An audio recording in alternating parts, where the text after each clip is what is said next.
아프리카 대륙 중앙동부에 위치한 우간다의 수도 캄팔라. 경찰들이 시민들을 향해 폭력을 행사합니다.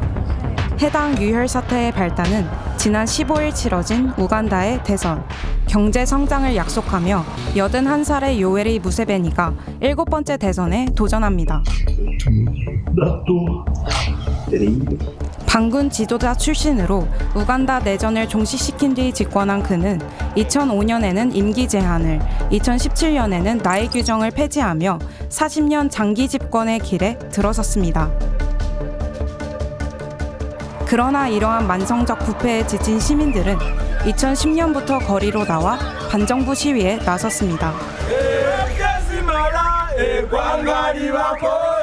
저항의 목소리가 거세지는 가운데 2021년 빈민가 출신 래퍼 보비 와인이 새로운 야권 후보로 출마했습니다. Uhabura Kaguta Museveni 75.38 valid votes cast. 무세베니의 승리 이후 보비 와인을 향한 탄압이 시작됐습니다. 보비 와인 감시용 드론이 폭발하고 정부군이 자택을 급습하는 등 위협 조치가 이어졌습니다. 7년임에 성공한 무세베니, 그의 통치는 5년간 계속됩니다.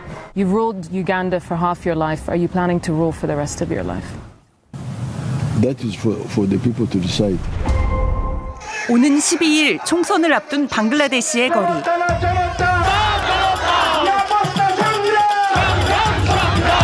거리는 선거 열기로 가득합니다. 그리고 지난해 12월 선거일을 발표했습니다. 하시나가 소속된 전 집권당 아와미리그는 활동이 금지돼 선거 자격이 박탈됐습니다. 선거 발표 다음 날 청년 지도자 하디가 피격됐습니다. 하디는 2024년 반하시나 학생봉기의 핵심 인물로 차기 총선에 무소속으로 출마할 예정이었습니다. 경찰은 하디 총격의 용의자들이 하시나 전 총리 소속 아와미리그 산하 청년 조직과 연계돼 정치적 보복 동기에 의한 범행으로 보고 수사를 계속하고 있습니다. 하디의 장례식에는 수만 명이 모였고 우리가 하디라는 외침은 전국으로 확산됐습니다. 하디의 죽음으로 민중의 분노는 커지고 반하시나 정서는 확산됐습니다. 시위대는 방글라데시의 주요 신문사 2곳을 불태우기도 했습니다. 선거 발표 이후 최소 16명의 정치인이 사망했고 정치적 폭력이 급증하고 있습니다.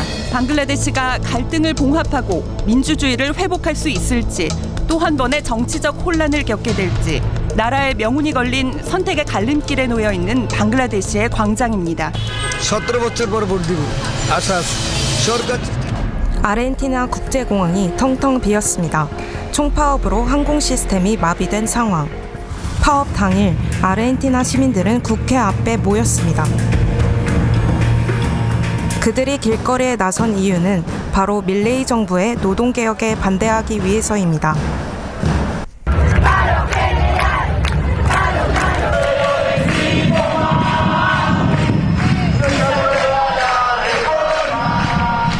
정부군은 시민들을 향해 최루가스를 던지고 물대포를 쏘는 등 시위대를 강하게 진압했습니다.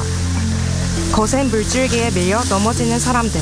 일부 시위 참여자들은 고통스러운 듯 안전요원에 의지하며 이동합니다. 붉어진 눈을 우유로 씻어내는 모습도 보입니다.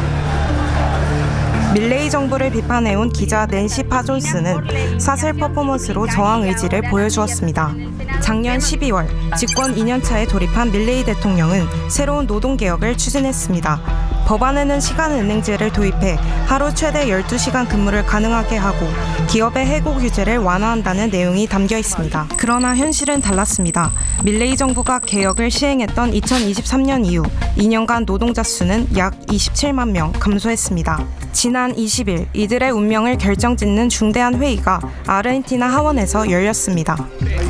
5 votos afirmativos, 115 negativos. Resulta afirmativo en particular. 하원 승인이 확정되자 시민들의 불안은 점점 커졌습니다. 결국 27일 노동개혁안은 상원을 통과했습니다. 노동자와 기업이 어떤 해법을 찾을지 귀추가 주목됩니다. 국회의장 자격으로 대통령직을 승계한 호세에리 대통령이 취임 4개월 만에 자리에서 물러났습니다. 그는 중국 사업가와 유착을 의심받던 중 후드를 쓰고 몰래 누군가를 만나러 간 모습이 포착돼 논란인 상태였습니다. 이로써 페루 대통령은 사임, 탄핵 등으로 10년 새 8명째 바뀌게 됐습니다. 5년 임기 대통령이 1년 4개월에 한 번씩 바뀐 셈입니다.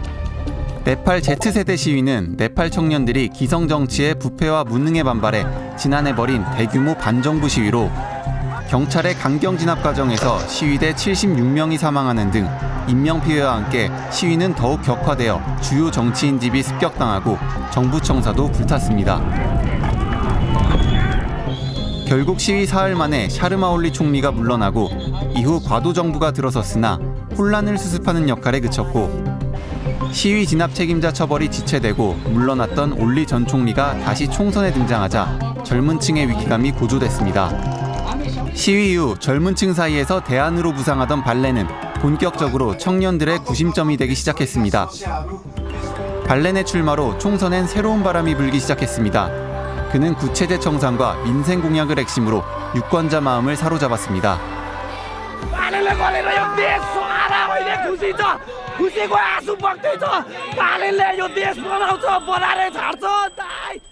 발렌은 총리 취임 하루 전 신곡을 공개하며 취임 포부를 알리기도 했습니다.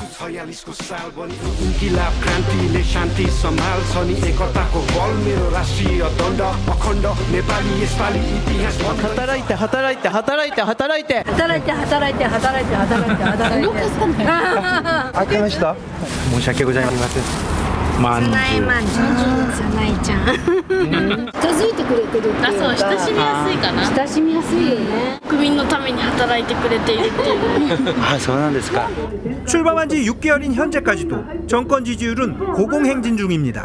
하지만 실질적 성과와 무관하다는 비판도 상당수입니다. 특히 선거 압승을 기반으로 개헌 논의를 공식화하자 젊은이들 사이에서도 기대뿐만 아니라 우려의 목소리가 높아지고 있는 겁니다. 国益が強い国って一体何なのかっていうことを私はすごく伺いたい。この緊迫した安全保障環境の中でしっかりと憲法を変えて日本列島を強く豊かにが今こそ求められていることなのかな。高市政権のようなポピュリズムのような強い言葉を使えば使うほど支持率はどんどん上がっていくのではないかと非常に危険だなというふうに思っています。 출범 반년째를 맞은 다카이치 정권. 새로운 변화를 이끌어낼지 과거 정치를 답습할지 높은 지지율만큼 시민들의 기대와 우려가 큽니다. 지난 25일 콜롬비아 남서부에서 고속도로를 통과하던 미니버스 위로 폭발물을 떨어뜨리는 테러 사건이 일어났습니다. 콜롬비아 남서부에서는 이틀간 26건의 테러가 일어나며 민간인 피해가 늘고 있습니다. 도로 한가운데 미니버스가 서더니 운전자가 빠져나가고 얼마 뒤 버스가 폭발하는가 하면 최근 연이은 테러는 불특정 다수를 노린 폭발물 테러가 주를 이루고 있습니다. 도로 한복판에 덩그러니 놓여있는 가스통 폭탄이 발견되기도 합니다. 콜롬비아는 대선을 한 달 앞두고 있습니다. 최근 급증한 테러는 범죄 조직이 사회 불안을 조장해 대선에 지장을 주며 지역 영향력을 확대하려는 의도가 반영된 것으로 보입니다. 특히 후보자에 대한 안전도 우려되는데 이미 유력 후보 3명이 살해 위협을 받았다고 공개적으로 밝혔습니다. 유권자와 후보자 모두 무사히 대선을 치르게 될 수 있을지 아직은 확실치 않아 보입니다. 볼리비아 라파스에서 반정부 시위가 한 달째 이어지고 있습니다. 무력 진압에 아수라장이 된 도시. 시위대는 도시를 봉쇄했습니다. 시위대가 이토록 강력한 봉쇄를 이어가면서까지 정부의 퇴진을 요구하는 이유는 무엇일까? 도화선이 된 것은 한 법률. 20년간의 좌파 정권을 끝내고 작년 11월 취임한 로드리고 파스 볼리비아 대통령. 변화에 대한 기대를 모았습니다. 그러나 파스 대통령은 원주민과 농민들의 토지를 대출 담보로 활용하게 하는 법을 내놨습니다. 농민이 다수인 나라에서 토지를 보호받을 권리를 잃었다고 생각하는 사람들. 계속된 반발에 결국 한 발 물러선 파스 대통령. 그러나 연료 보조금을 폐지하는 등 파스 대통령의 긴축 정책이 불러온 경제 위기가 분노를 키웠습니다. 원주민들로부터 시작된 시위는 광부들과 교사에게까지 이어졌습니다. Mentira, mentira, la misma porquería. 이런 상황 속에서 파스 대통령은 비상사태 선포를 제한하는 법률을 폐지해 계엄령 발동에 대한 가능성을 시사했습니다. 군경까지 투입된 시위 진압. 시위 진압 과정에서 사상자가 속출하고 120명 이상이 체포되는 등 피해가 커지는 상황. 길어지는 시위에 사망자까지 발생하며 우려가 커지고 있습니다. 봉쇄된 도시 안에서 어느 한쪽도 물러설 기미가 없는 현재, 볼리비아의 미래에 관심이 모이고 있습니다.